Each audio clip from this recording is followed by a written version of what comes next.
Hi, it's time for another verb of the day. Today's verb is build. Let's look at a few definitions.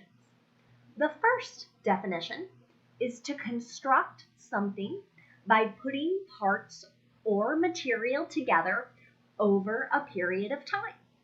This is probably the most common way you hear the verb build be used. A second meaning for the verb build is to establish and develop a relationship or business over a period of time. A third way we can use the word build is to mean to increase the size, intensity, or extent of something. As a teacher, one thing I have as a personal goal is to build my students' confidence in their ability to communicate, be that with writing or speaking. So that fits with that particular definition. Build is an irregular verb. If we want to make the progressive form, all we need to do is add ing to the end, and that forms building. The past tense and participle forms are the irregular. And for both of these, we change the ending spelling to form built. Built. Let's look at a few phrasal verbs next. One phrasal verb you might hear is build in or build into. And it can mean to build or incorporate something as part of something else. Let's look at an example. You should build travel expenses into the budget. So here we're asking to incorporate or add travel expenses into a list of other expenses. Another phrasal verb you might hear is build on, and that can have a few different meanings. The first way you might hear build on is to actually, we'll have an object come between our verb and our preposition, and it will mean that you are building something on top of something else. Here it is in a sentence. She built her house on that piece of land. Okay? So we've got the house on top of the land. Another phrasal verb, or meaning, I should say, for build on would be to use something good to achieve even greater things or to achieve more. Here is an example of that. We built on our early successes to create an even better product. The third meaning that you might hear with build on is to add something to an existing structure by building. Here's an example of that. We're building on an additional bedroom. Finally, the last phrasal verb we're going to look at today is build up. And the meaning for this particular phrasal verb is to increase, develop, or form steadily. Here is an example of that. Tension has built up since the government passed the unpopular law. Today, we're going to do some more sample sentences with build, and we're going to compare simple future in active voice to simple future in the passive voice. So all this week, we've been comparing differences between active voice and passive voice.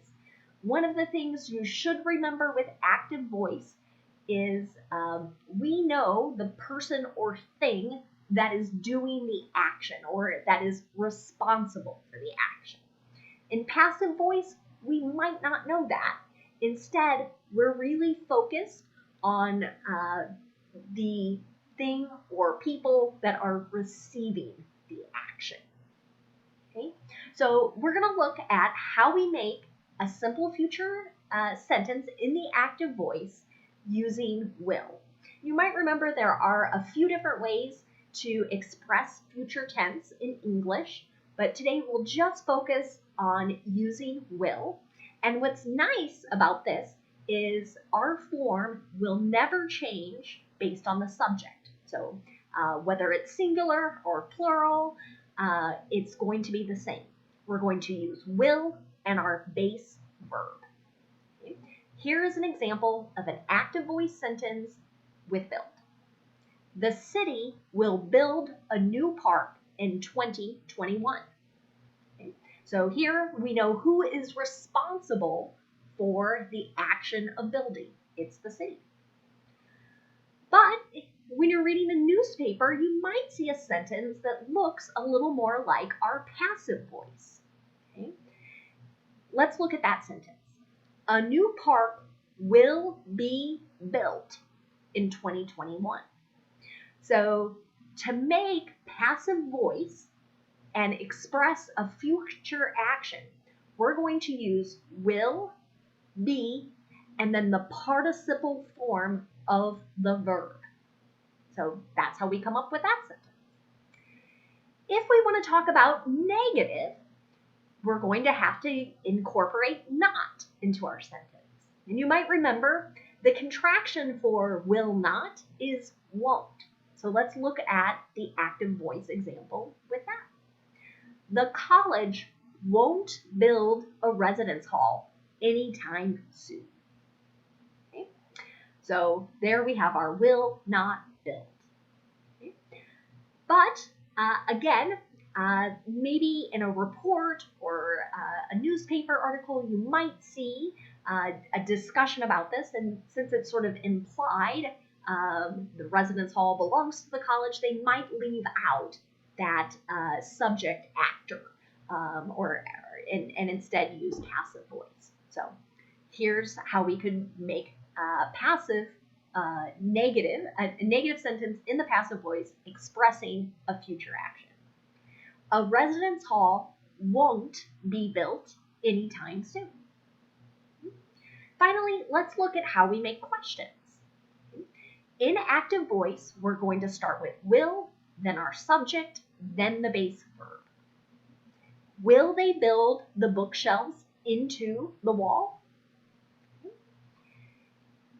The way we make a passive voice sentence in the simple future is going to be quite similar. We're going to use will, then we're going to have our object who's receiving the action, and then we'll use be and our participle form of the verb. Will the bookshelves be built into the wall? Finally, today, let's look at a few words that are connected to our verb build. The first one is one I think you're pretty familiar with. It's building, right? And you might look at that and think, oh, that's the progressive form. You're right, but it's also a noun.